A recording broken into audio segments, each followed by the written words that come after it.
ഈ വരുന്ന ഡിസംബർ 27, 28, 29 തീയതികളിൽ തൃശ്ശൂരിൽ നടക്കുന്ന ഐതിഹാസികമായ കേരള യുവജന സമ്മേളനത്തോടെ പര്യവസാനിക്കുന്നത്. എല്ലാവരെയും ഹൃദയപൂർവ്വം പ്രസ്തുത സമ്മേളനത്തിലേക്ക് ആദ്യമേ സ്വാഗതം ചെയ്യുന്നു. എന്തുകൊണ്ടാണ് ഏറെ വ്യത്യസ്തമായ ഒരു പ്രമേയത്തെ അധികരിച്ചുകൊണ്ട് SYS ഇങ്ങനെയുള്ള ഒരു യുവജന പ്രസ്ഥാനം മനുഷ്യപ്പറ്റിന്റെ രാഷ്ട്രീയത്തെക്കുറിച്ച് ഉത്തരവാദിത്വ ബോധം ഉണ്ടാക്കേണ്ട ആവശ്യകതയെക്കുറിച്ചൊക്കെ സംസാരിക്കുന്നത് എന്ന് ചോദിച്ചാൽ, നാം ജീവിക്കുന്ന ഈ പരിസരം തീർച്ചയായും എവിടെ എത്തി നിൽക്കുന്നു എന്നത് ആലോചിക്കുമ്പോൾ നമുക്ക് കൃത്യമായി ബോധ്യമാകുന്ന ചില യാഥാർത്ഥ്യങ്ങളുണ്ട്. ആ യാഥാർത്ഥ്യങ്ങളുടെ പശ്ചാത്തലത്തിലാണ് കേരളത്തിലെ യുവജന പ്രസ്ഥാനമായ SYS ഉത്തരവാദിത്തം മനുഷ്യപ്പറ്റിന്റെ രാഷ്ട്രീയം എന്ന പ്രമേയത്തെ അധികരിച്ചുകൊണ്ട് ജനങ്ങളോട് സംവദിക്കുന്നത്. മനുഷ്യപ്പറ്റിന്റെ രാഷ്ട്രീയം പറയുമ്പോൾ സമകാലിക സംഭവവികാസങ്ങളിലേക്ക് ഞാൻ നിങ്ങളുടെ ശ്രദ്ധ ക്ഷണിക്കുകയാണ്. അതിലേറെ പ്രസക്തമാണ് ഇന്നലെ വയനാട്ടിൽ ഉപതെരഞ്ഞെടുപ്പ് പ്രചരണത്തിൽ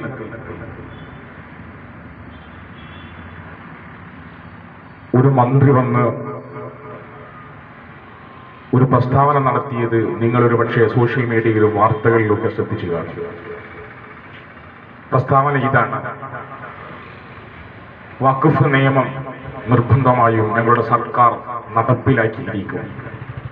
സ്വാഭാവികമായും ഒരു മന്ത്രിക്ക് പറയാനുള്ള അവകാശം നമ്മൾ വകവെച്ചു കൊടുക്കുന്നു. പക്ഷേ അദ്ദേഹം ഉപയോഗിച്ച ചില പദങ്ങളുണ്ട്, ചില പ്രയോഗങ്ങളുണ്ട്. 58 നെഞ്ചളവുള്ള പ്രധാനമന്ത്രി ആരെതിർത്താലും ഈ വഖഫ് ഭേദഗതി 2024 ഓഗസ്റ്റിൽ ഇപ്പോഴത്തെ സർക്കാർ കൊണ്ടുവന്ന ഭേദഗതി ബില്ല് ആരെതിർത്താലും ഞങ്ങളത് നടപ്പിലാക്കിയിരിക്കും എന്ന ധിക്കാരം നിറഞ്ഞ, ധാർഷ്ട്യം നിറഞ്ഞ ഒരു രാഷ്ട്രീയ പ്രവർത്തകൻ, പ്രത്യേകിച്ചും ഒരു മന്ത്രിയായി കഴിഞ്ഞാൽ പാലിക്കേണ്ട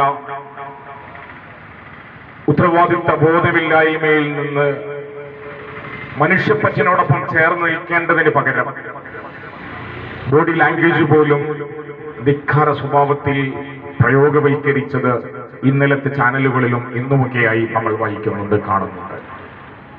ഇവിടെയാണ് മനുഷ്യപ്പറ്റിന് രാഷ്ട്രീയം SYS ഉയർത്തിപ്പിടിക്കുന്നത്. വഖഫുമായി ബന്ധപ്പെട്ട വിഷയങ്ങളിലേക്ക് ഞാൻ പിന്നീട് വരാം.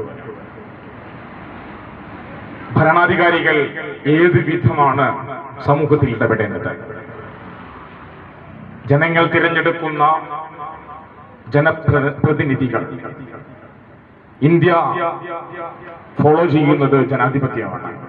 ജനാധിപത്യം എന്ന് പറയുന്നത് ജനങ്ങളാൽ തിരഞ്ഞെടുക്കപ്പെടുന്ന ജനങ്ങളുടെ പ്രതിനിധി എന്നതാണ്.